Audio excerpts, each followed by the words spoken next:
The afternoon light slanted through the windows, casting golden ribbons across the polished floor.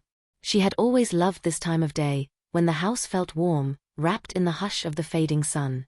But today, the light felt different. It touched everything but did not warm her. She had not meant to follow him. At least, that was what she told herself. It was only coincidence that led her outside, only the crisp autumn air that drew her toward the garden where voices rose in quiet laughter. A familiar voice, his. And another, softer, laced with a sweetness she had known since childhood. Her cousin. The path beneath her feet was soft with fallen leaves, their edges curling like secrets waiting to be told. She took another step, silent, unseen. A flicker of movement beyond the hedge caught her eye, a hand reaching, a touch lingering. She should have turned away. Instead, she looked.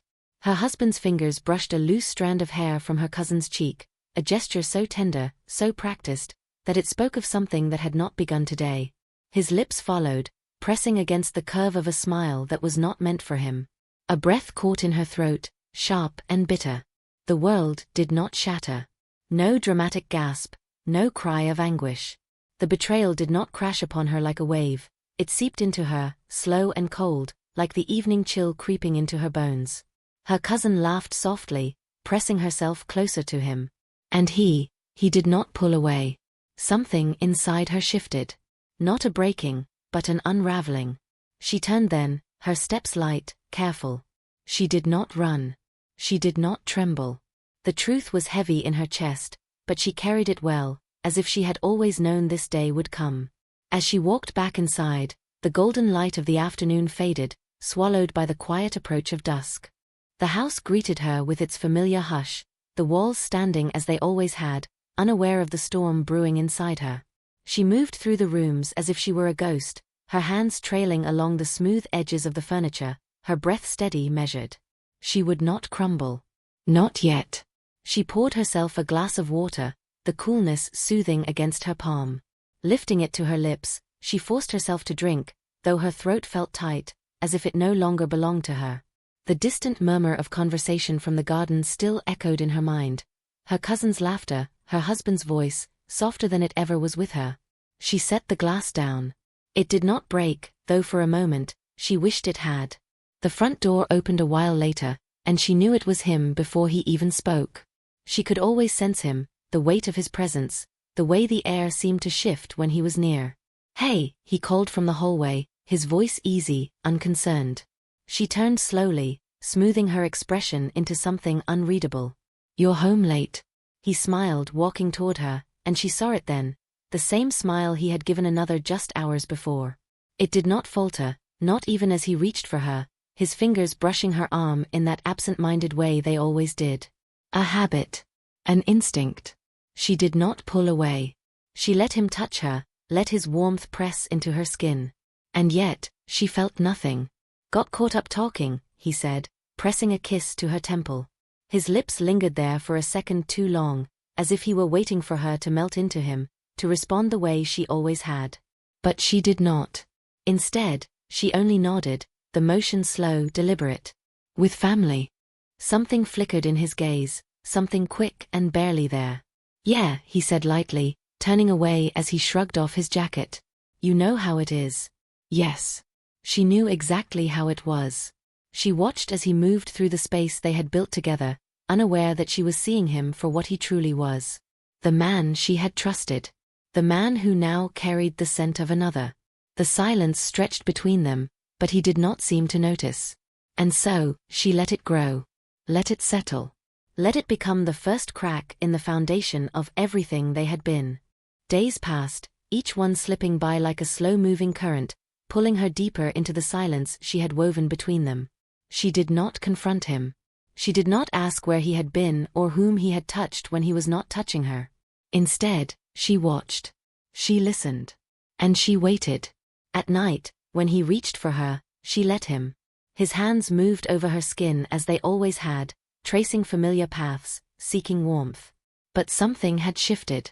Where once she had melted beneath his touch, now she remained still, her body yielding but her soul distant, unreachable. His breath against her neck, the weight of him above her. It felt like echoes of something that had once meant everything, now reduced to routine.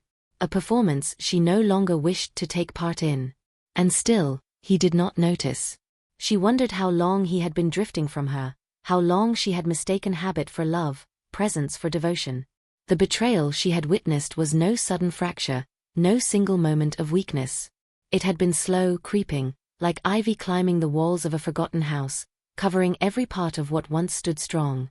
She carried this knowledge like a secret, pressing it close to her heart, letting it shape her in ways she did not fully understand. It did not destroy her. No, it did something else. It freed her.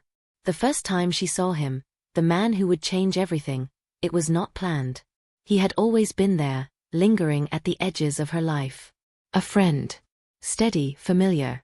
But that day, when she met his gaze, something flickered between them. A question. A possibility. "You look tired," he said, his voice low, careful. She tilted her. "You look tired," he said, his voice low, careful. She tilted her head slightly, studying him in the dim evening light. His eyes held something she had not seen in a long time, concern without expectation, a quiet understanding that needed no explanation. "I'm fine," she murmured. A lie. He didn't press. He never did. That was what made him different. He had always known how to leave space for her, how to offer presence without demand. They sat in the hush of the evening, the world softened by shadows. It had started with nothing more than a conversation. A refuge, a place where she did not have to pretend. But something had changed in the way he looked at her now, something unspoken stretching between them like a thread pulled too tight. She did not stop it. When his fingers brushed her wrist, she did not pull away.